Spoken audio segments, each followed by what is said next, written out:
Why, hello there everyone, I'm Laxow, aka the Kumo Sensei, and I'm back. And as promised, this is my Hysterocrates species Benin breeding video, and this is my second female, and this male is also my second male. And yeah, as you can see, the male goes in through the wrong entrance, and it's it's kind of funny honestly, but eventually though, he'll come back around to the other entrance. But man, is it good to see this breeding video being made, because this breeding took over 2 hours of waiting. it's actually kind of funny because I've waited so long, and this male and this female, they just kind of stood still. So there's a lot of editing in this video, so what you're seeing is pretty much what you want to see, but for me, I've waited hours. But I hope everyone enjoys it, and yeah, let's get down to it. So, as I stated earlier, this is the Hysterocrates species Benin, also known as the Benin Baboon Tarantula, I believe is what it's called. And yeah, as one of my few breeding projects I have going on this year. And my next tarantula video, I have no idea what I'm going to do. I know I said that I was going to continue on with the, Chatopema olivaceum breeding videos, but I might do an update video in terms of molts, because I have some tarantulas in pre-molt, and I have one amazing tarantula in pre-molt. So my next video is going to be updates on molts, if they molt out on time, but we'll wait and see. But anyhow though, I hope everything's going well, because it was my birthday earlier this week, and it was a pretty standard birthday, I guess. It's pretty much, just the typical and whatnot, and that's pretty much all I have going on. And a couple of dance lessons I gotta teach here and there, and that's really about it I have going on for this week. But it's really nothing too special. And I would like to actually clarify for one thing, I don't really do scripts when I do my voiceovers, when I'm doing commentary. I just pretty much talk on the fly, so whatever is in my head, I just talk about, and yeah, so if it sounds like I'm speaking through a script, I'm not. I just speak as I normally speak. So there goes that, because some people were thinking that I'm speaking out of a script when I make these videos, and I actually don't. I just talk normally. It's kind of strange when people ask such a odd question, but I hope that answers some things. So back to the breeding video. As you can see, this male's finally getting the job done, and he's kind of different from his brother because he's more, I don't want to say he's more shy, but he's a bit more cautious. And this female is pretty much the same as her sister, so they're really pretty much, I wouldn't say identical, but they're similar.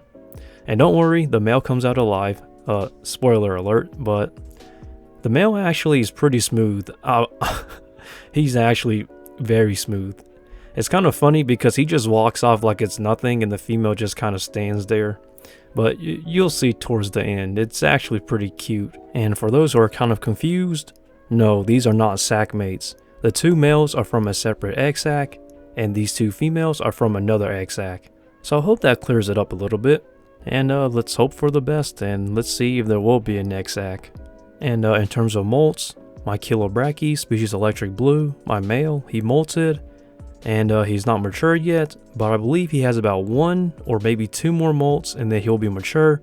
Now if he is matured during his next molt, I would like to actually prepare him to breed with my female, my adult female that is. But we gotta see if he'll mature by the end of the year or not, so it's pretty much a waiting game.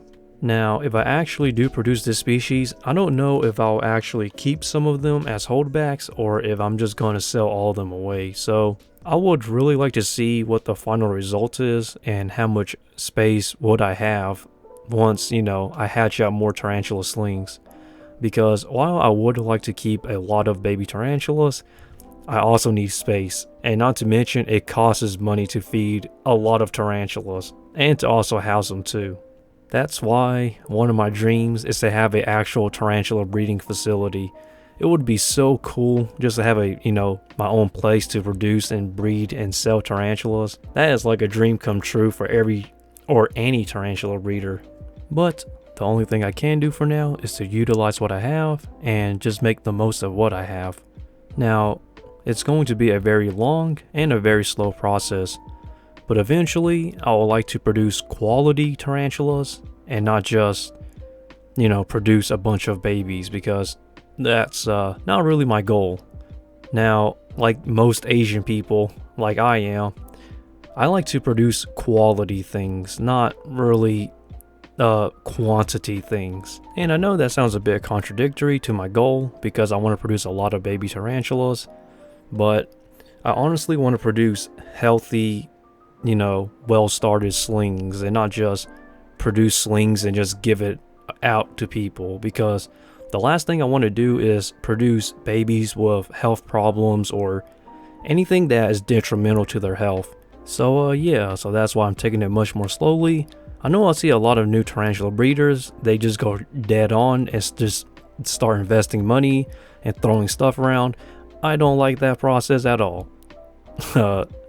It's not really to call out anyone, but I'd rather take my time and slowly build it up, so that way over time the foundation is very solid and everything I produce is high quality. But that's just my standards, I guess, which is actually kind of funny. But I'm not saying that you have to produce high quality slings. It's just me, and I'm a bit sophisticated because Asian people, right? We like it high quality. But anyhow though, the video ends pretty much around here, so with that, let's log out. I'm Laxow, aka the Kumo Sensei.